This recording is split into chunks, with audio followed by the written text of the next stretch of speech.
What do you think will happen when one of the most beloved women in entertainment industry history comes out and reveals that everything you thought you knew about it is a lie? Watch this video until the end to find out what Barbi Benton revealed that shook the whole world. There is nothing left to imagine. She was born a lot different from the woman we know her as today. She used to be called Barbara Lynn Klein. A young California girl, bright, hopeful, studying at UCLA, a pre-med student with real dreams.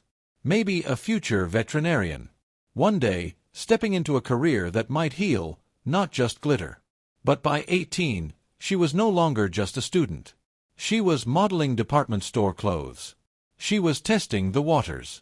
Then one evening, she walked onto the set of a television show called Playboy After Dark. She was 18. On stage, lights dimmed, cameras rolling, a magazine empire looming behind the scenes. She had no idea she was about to stumble quietly, without any way back, into someone else's machine. We won't hold you off and reveal everything right now. He was 42. The host, the founder of that empire, was Hugh Hefner. When he first saw her on the set, according to some accounts, his eyes landed on her and something changed. The photograph of that moment may exist, one of countless snapshots of control and calculation. He approached her with charm, persistence. "A date?" he asked. She pulled back. "I've never dated someone over 24, she said. "She was young, innocent," he replied.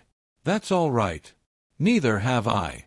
And with that, the bridge between promise and peril began. Her name wasn't glamorous enough. Barbara Klein lacked the shine for the world he was building. So, she became Barbi Benton. A rebranding, a new face, but more than that, a conversion. The girl with ambitions was reshaped into a product. Youth, beauty, compliance, marketable femininity. The name change wasn't cosmetic only. It was symbolic. Her identity repurposed within months. She wasn't just an extra on a show. She was co-hosting. She was the rising star of the empire. And soon after she began appearing in the pages of Playboy covers in 1969, 1970, 1972, later pictorials in 1973 and 1975. Nude spreads posed glamour, seductive innocence, sold, consumed, objectified. Her body became a canvas for fantasies. Her youth commodified. She was never Playmate of the Month, but she was more. She became the face of Playboy's vision for idealized femininity. Imagine 18, maybe 19, stepping into a world where adoration is not accidental, but engineered. The camera does not fall on you by chance. The lighting, the angle, the pose, all calculated. The mansion is waiting. The promise of glamour, privilege, travel, and music. A record deal beckoned.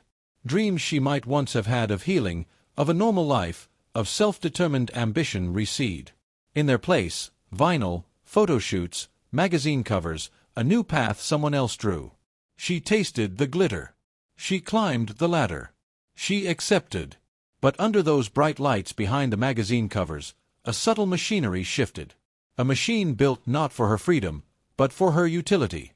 Her youth and beauty became currency. Her name carefully crafted. Her body packaged.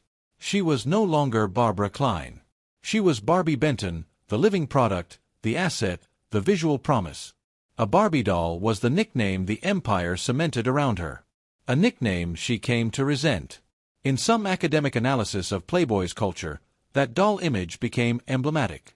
Women transformed into aesthetic objects, stripped of complexity, reshaped for male fantasies. You have to picture it. A young woman uprooted from ordinary aspirations, thrust into a world that whispered glamour, whispered fame, whispered power, but defined success by conformity, by visibility, by compliance. She walked into sound stages, into glossy photo shoots, into a mansion that would one day become legendary. She posed in swimsuits, in lingerie, on centerfolds. She smiled for the camera. She became a fantasy. And all around her, the gears turned. The empire evaluated every lock of hair, every shine of skin, every angle of cheekbones. She was measured against expectations. She was elevated. She was marketed. Yet behind that market, behind that glossy facade, the choice she made to trade student life for spectacle was not just personal ambition. It was a submission. Submission to someone else's vision, someone else's appetite, someone else's empire. At 18, she thought she was stepping into opportunity. But by 19, by 20, she was deep inside a system where youth equaled value, where beauty equaled currency, where her identity was no longer hers. The idol she became had no soul, only demands. And the empire provided the light, the camera, and the ladder. But it also provided the strings. This part of her life, innocence, promise, transformation. This is where the story begins. Not with scandal, not with confessions, with a choice, a rebranding, a metamorphosis, a trapping of youth and hope behind the chrome sheen of fame. The mansion glittered with freedom. Yet every smile and glance was measured, every laugh catalogued. What had seemed like liberation was already a system of rules she didn't see, a web she was learning to navigate. Step by step, she understood that glamour carried expectation. And desire came with its own cost. To be honest, the mansion was not merely a house. It was a stage, a laboratory, a fortress of control. Marble floors reflected the chandeliers, but they also reflected the lives contained within. Young women swept into orbit, their futures measured in inches of skin and curves. Barbi Benton, already renamed, already remade, moved through those rooms unaware of the invisible strings. The grotto, the jacuzzis, the artful gardens, every space was curated for the illusion of leisure, laughter, freedom. And yet the architecture whispered something else: containment, observation, evaluation. Cameras hidden in corners recorded smiles and flirtations that were rarely spontaneous. The mansion shaped desire, guided it, measured it. She posed, she laughed, she glided through corridors with a seeming ease that belied the meticulous orchestration surrounding her. The record labels, the photographers, the producers, all aligned to craft the image of Barbi Benton: playful, available, desirable. Not a woman exactly, not a student, not an aspiring professional, an object whose movements, expressions, and even laughter were catalogued, edited, and sold. The control was not always overt. It did not require force. It required subtlety, seduction, and reinforcement. Praise mixed with expectation. Glamour mixed with surveillance. Every photograph frames more than a body. Every album cover, every camera angle reinforced a narrative. Youth is currency. Beauty is submission. Benton's musical career began under this same architecture. Her first album, her voice produced, marketed, and packaged, was touched at every stage by the hand of the empire.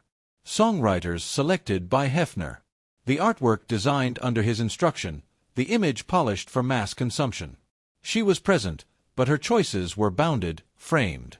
She could sing, she could perform, she could smile, but only within the lines someone else drew. Each decision became both an opportunity and a restraint. The machinery offered fame, wealth, applause, and exacted a price in autonomy. It was a world that required constant negotiation of self. Smiles were expected, seduction rewarded, and obedience rewarded more. To resist was to risk irrelevance.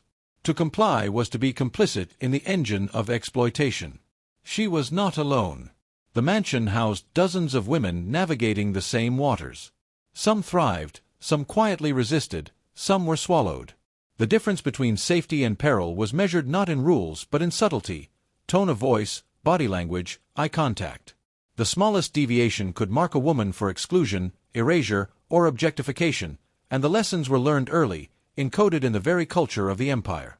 The mansion itself was a character, shaping behaviors with spatial design. Jacuzzis weren't just for leisure. They were stages for demonstration. Game rooms weren't just entertainment.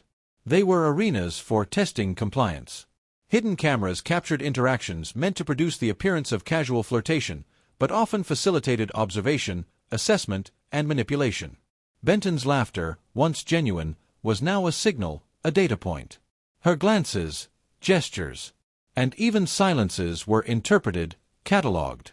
The house instructed behavior before anyone spoke. And yet within this there was an intoxicating freedom or the appearance of it. Parties swirled, champagne flowed, music pulsed. For a young woman of her age, the glamour was nearly irresistible. It offered adventure, escape from mundane routines, and the thrill of admiration. The risk was invisible because it was embedded in desire itself. Pleasure and submission were entwined. She was learning that compliance could be rewarded with opportunity, that ambition could be traded for image. Every day the negotiation of self continued. How to smile, when to speak, which gaze to hold, which to avert. The rules were unwritten, the penalties subtle but deep. Her public persona blossomed. Album covers, magazine spreads, and television appearances all projected a curated version of herself. And behind that persona, she learned restraint. There was a cost to freedom. Every exposure, every photograph, every public smile fed the machine. She was both a star and a product. The pleasure of recognition was laced with the quiet understanding that it existed because of submission. She felt the tension, but perhaps did not yet know the weight. The tension escalated further when considering the mansion's darker realities documented by those who followed after her time and by some contemporaries. Hidden surveillance, coercive dynamics, and manipulations designed to erode resistance. Women reported being encouraged to participate in sexualized games, drug-induced interactions, and exposure to voyeurism. Barbi Benton's proximity to this world cannot be ignored. She walked the corridors, attended the gatherings, experienced the culture. She moved through the spaces where consent and desire were constantly reframed by power. She may have escaped the extremes, but she existed inside a system that normalized the violation of autonomy for entertainment and desire. By the end of her years in the mansion, Benton's innocence had been tested. The glamour, the fame, the music, the television, all came at the cost of negotiation with a predatory system. Her identity, once clear, had been reframed repeatedly to align with an image conceived by another. She was admired, celebrated, envied, desired. Yet she had internalized the tension between self and image, freedom and expectation, agency and coercion. And around her, the mansion hummed with its invisible machine, instructing every movement, guiding every glance, structuring every opportunity, producing countless futures like hers, each a delicate balance between empowerment and exploitation. By the time her image was fully shaped, the mansion's subtle guidance had shifted into orchestration. Spaces once playful, jacuzzis, gardens, and private rooms, became arenas of observation and control. The rules she'd learned were no longer benign. They were part of a machine designed to extract, shape, and dominate. Only now, in hindsight, does the darkness behind the gilded doors come into focus. The mansion's doors closed behind countless women who never fully understood what awaited. It was a cathedral of illusion, gilded and polished, glittering in the California sun.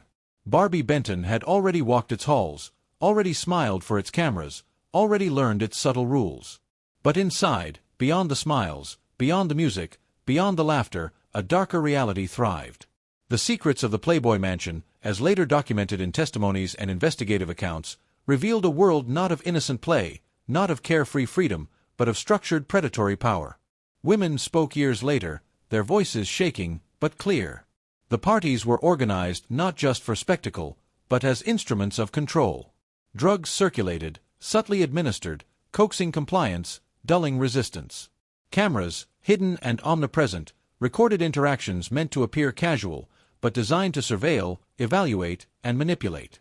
Guests observed women not as friends, not as colleagues, but as elements of an ecosystem of desire, available, pliable, expendable. Some women were recruited with the promise of fame and fortune. Others were drawn by curiosity, by admiration, by the seductive whisper of glamour. All were subject to rules that were unwritten but absolute. The mansion functioned as a living organism where every smile, every movement, every glance became data. Compliance was rewarded with access. Hesitation was punished with exclusion or erasure. Participation in the sexualized culture was often normalized, often encouraged, and sometimes subtly coerced. Barbi Benton moved within this system. She was never named among the most extreme accounts of abuse. And yet she existed inside the same machinery. She was present in the corridors where seduction was orchestrated. She attended gatherings where the lines between consent and coercion blurred under the sheen of glamour. Her youth, her beauty, and her ambition made her a prize within this ecosystem, a star yet a subject. She benefited, yes, but always within the parameters dictated by the empire. Every photograph, every performance, every public smile was simultaneously a personal triumph and a submission. Testimonies from other women illuminated the extremes. Sondra Theodore recalled parties where sedatives were administered, where sex was orchestrated, where cameras watched, where the veneer of choice was meticulously crafted but ultimately illusory. She spoke of how one could feel the agency slip away in subtle increments, measured by the laughter expected, the glances held, the compliance rewarded. Behind the gleaming pools and artful gardens, autonomy was constantly tested. The mansion's environment was engineered to seduce, to charm, to entrap, and to exploit. Dorothy Stratten, the tragic figure whose life ended violently, became the ultimate warning of what could befall young women entangled in this world. Her story, covered extensively in mainstream media, illustrated how the allure of fame, youth, and male attention could collide with coercion, control, and danger. The mansion, the parties, the empire, they produced both opportunity and peril, glamour and devastation, light and shadow intertwined. Barbi Benton's proximity to this darkness is telling. She smiled in photographs. Yes, she performed, she sang, she charmed the cameras, but she was always navigating a